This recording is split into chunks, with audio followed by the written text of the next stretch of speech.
അത്ഭുതമേശുവിൻ നാമം ഈ ഭൂവിലെങ്ങും ഉയർത്തിടാ. എല്ലാരുമേകമായി കൂടി സന്തോഷമായി ആരാധിക്കാം.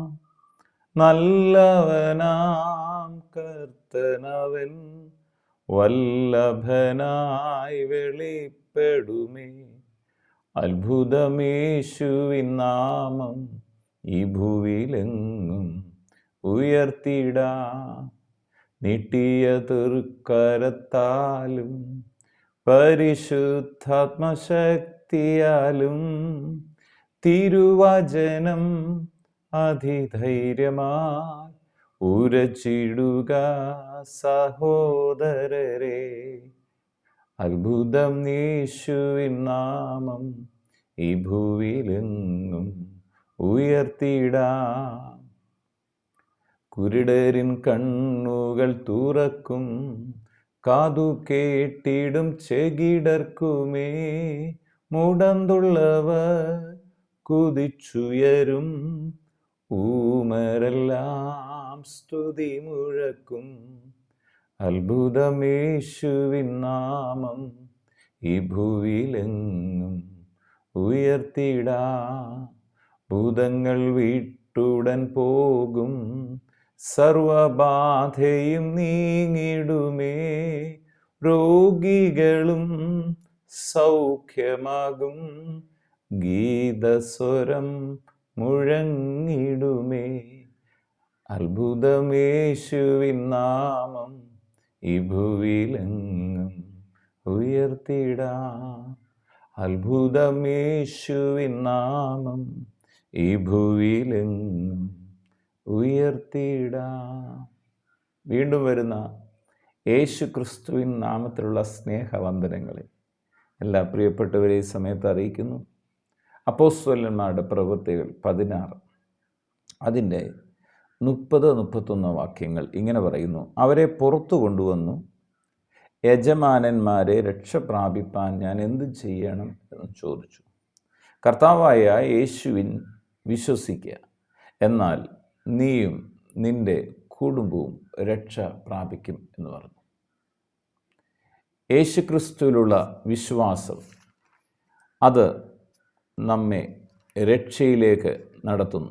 അപ്പോസ്തലപ്രവൃത്തി 13-ാം അധ്യായം അതിൻ്റെ 39-ാമത്തെ വചനം പറയുകയാണ്, നിങ്ങളോട് പാപമോചനം അറിയിക്കുന്നുവെന്നും മോശയുടെ ന്യായപ്രമാണത്തിൽ.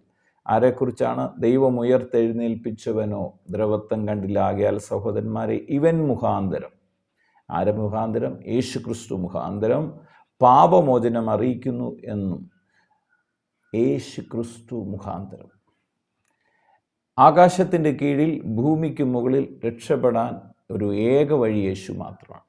യോഹന്നാൻ എഴുതിയ സുവിശേഷം 3-ാം അധ്യായം 16-ാം വാക്യമാണല്ലോ ബൈബിളിലെ അടിസ്ഥാന വാക്യം. അവിടെ പറയാണ്, തൻ്റെ ഏകജാതനായ പുത്രനിൽ വിശ്വസിക്കുന്ന ഏവനും നശിച്ചു പോകാതെ നിത്യ ജീവൻ പ്രാപിക്കേണ്ടതിന് ദൈവം അവനെ നൽകുവാൻ തക്കവണ്ണം മുഴു ലോകത്തെയും സ്നേഹിച്ചു.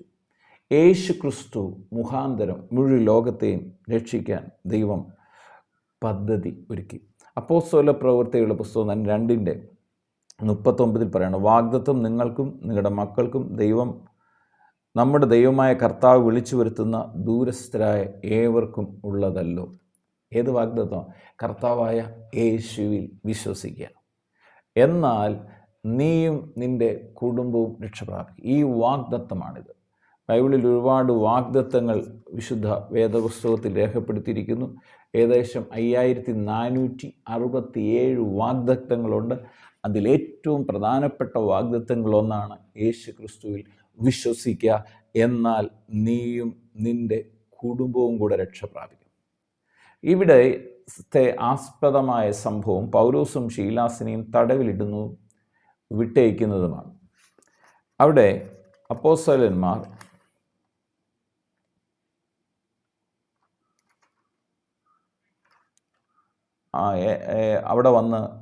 അവിടെ പറയുകയാണ്, 19 മുതൽ വായിക്കാം. അവളുടെ യജമാനന്മാർ തങ്ങളുടെ ആശ പോയിപ്പോയി എന്ന് കണ്ട് പൗലോസിനെയും ശീലാസിനെയും വിളിച്ചു വരുത്തി. കാര്യം അപ്പോസ്തലന്മാർ യാത്ര ചെയ്യുമ്പോൾ പ്രാർത്ഥനാ സ്ഥലത്തേക്ക് ചെല്ലും. അതിന് 16 വാക്യം മുതലാണ് പറയുന്നത്.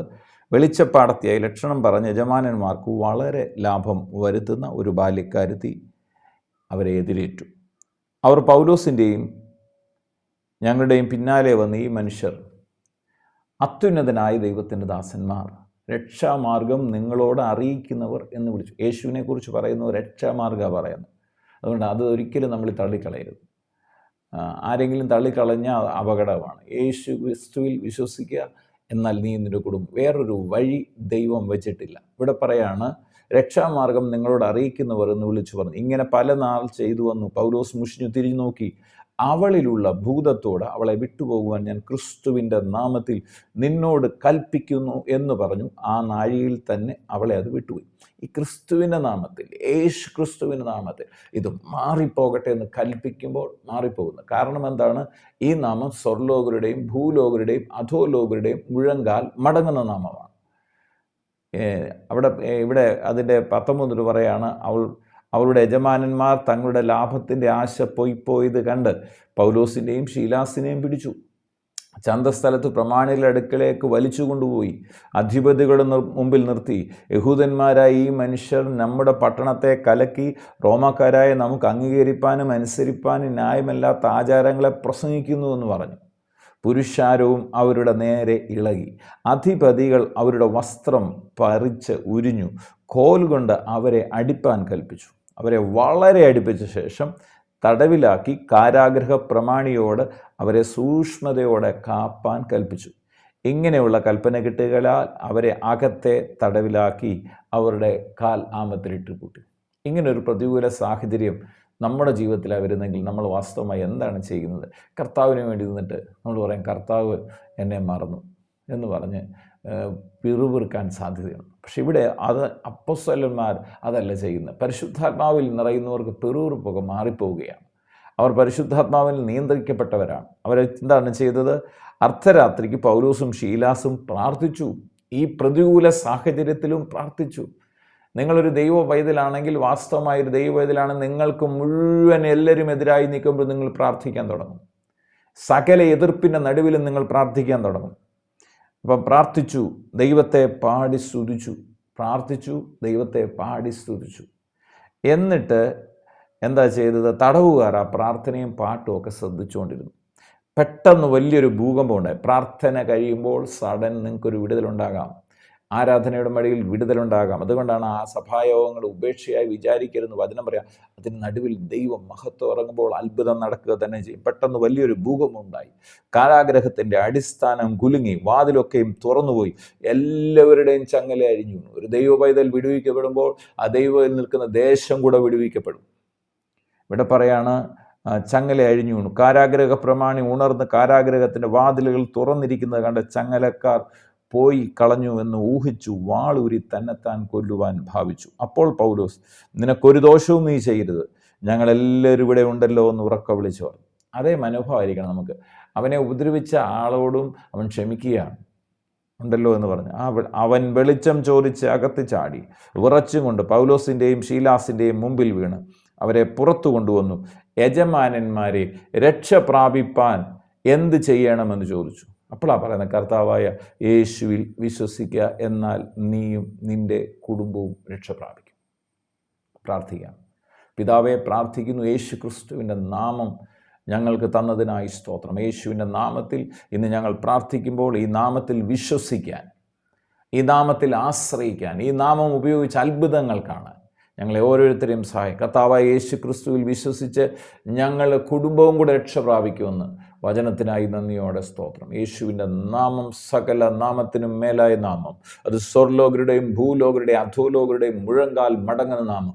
ഇന്ന് നിങ്ങളുടെ ആ പ്രാർത്ഥനാ വിഷയത്തിൻ്റെ മുമ്പിൽ, ആ നാമത്തിന് മുമ്പിൽ, അത് രോഗമായിക്കോട്ടെ, അതൊരു ക്യാൻസർ ആയിക്കോട്ടെ, അതൊരു ജപ്തിയുടെ വിഷയമായിക്കോട്ടെ, എന്തുമായിക്കോട്ടെ, അത് യേശുവിൻ്റെ നാമം അതിന് മേലാകിയാൽ ആ നാമത്തിനു മുമ്പിൽ അത് കീഴടങ്ങുന്നതിനെയും സ്വർലോകരുടെയും ഭൂലോകരുടെയും അധോലോകരുടെയും മുഴങ്കാൽ മടങ്ങുമ്പോൾ ഇന്ന് നിങ്ങളുടെ ആ വിഷയത്തിൻ്റെ മുഴങ്കാലിൽ യേശു ക്രിസ്തുവിൻ്റെ നാമത്തിന് മുമ്പിൽ മടങ്ങട്ടെ. രോഗികൾ സൗഖ്യമാകട്ടെ, സാമ്പത്തികമായി വിടുതലുകൾ ഉണ്ടാകട്ടെ, വലിയ ഉയർച്ച ഓരോരുത്തരുടെ ജീവിതത്തിൽ ഉണ്ടാകട്ടെ. ശരീരത്തിൽ ഉച്ചി മുതൽ ഉള്ളങ്കാൽ വരെ പരിശുദ്ധാത്മാവിൻ്റെ അഗ്നി വ്യാപരിക്കട്ടെ. യേശു ക്രിസ്തുവിൻ്റെ രക്തത്തിൻ്റെ ശക്തി വ്യാപരിക്കട്ടെ.